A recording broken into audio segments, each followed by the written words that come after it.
What's up guys, it's your boy Jack here, and today I have an exciting video to share with you guys. A friend of mine that I've been watching stream for quite some time recently just got 80% win rate challenger.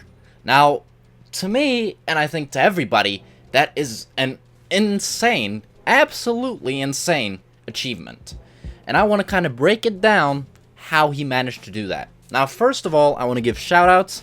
Rangers, his Twitter, at Rangers, his Twitch, at Rangers, or it's not at, but it's twitch.tv/Rangers. Go check his stream out. He's I find his stream very fun to watch. It's a stream that I watch the most. You'll probably see me there hanging in the chat, you know, talking to him.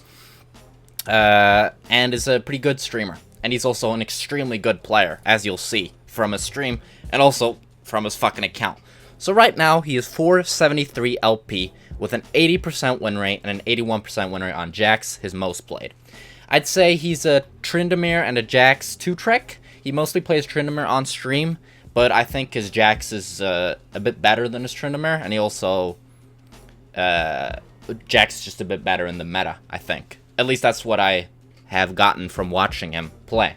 Now, how does someone manage to get 80% win rate to Challenger? Okay, so before we start talking about his playstyle, I really quickly want to go through his build, his skill order, and his runes. First of all, in melee matchups, he maxes W first, then Q, then E.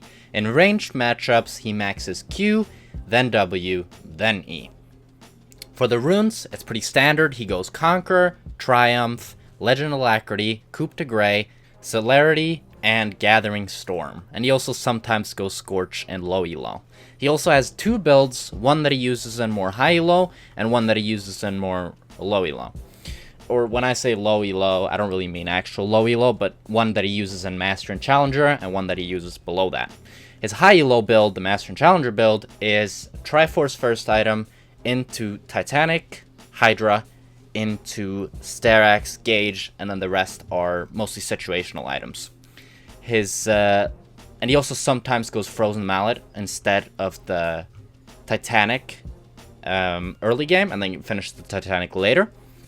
And he also sometimes goes Resolve in hard matchups, where he picks up Bone Plate and Second Win. However, he most of the time goes Trinity Force into Titanic, Hydra, into either Frozen Mallet or Starax Gauge. However, you can switch it up. I think everything is kind of fine here, as long as you do get the Trinity Force and Tiamat is like when you're starting to pop it off, you know, that's when you're starting to want to fight.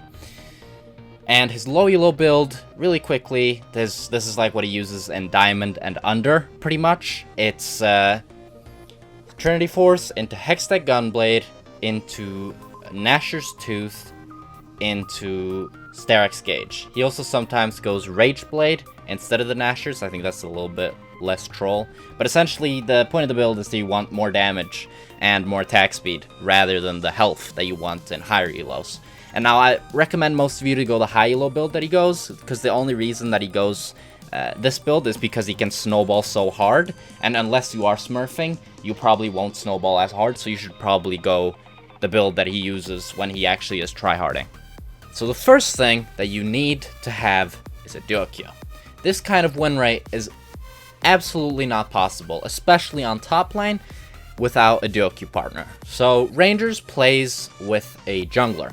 I've seen most of his games, I think, was with a jungler called Bimbo, who, I don't really know. He's a very weird solo queue player, but he's definitely very good.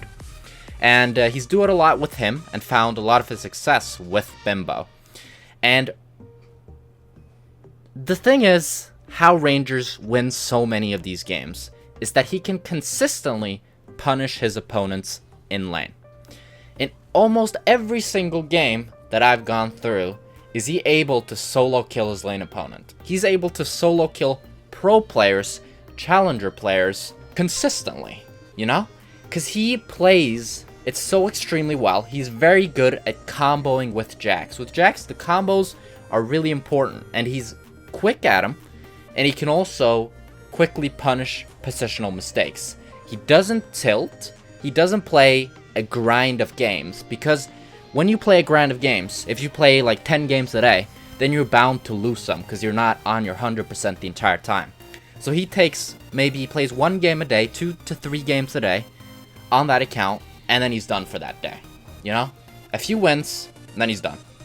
And the reason for this is so you can have 100% of your motivation, or not motivation, but focus. It's shown that your brain, it can't focus for 3 hours straight. You won't have 100%. But what most of us are playing to, like, improve, and he also plays on a load of other accounts, and he streams on a load of other accounts, so he plays a lot more games than just this. But on this account, he wants 100% focus, and this is absolutely crucial to be able to do something like this. Because if you play just 10 games in a row in one day, you will probably tilt and lose a few. Maybe you'll get a winning streak, but if you do it for a few more days, then you'll probably get a losing streak, and you'll lose a lot of games, and then suddenly the win rate's ruined. And he also is very good at split pushing. Most of his game, especially with Tryndamere, relies on split pushing.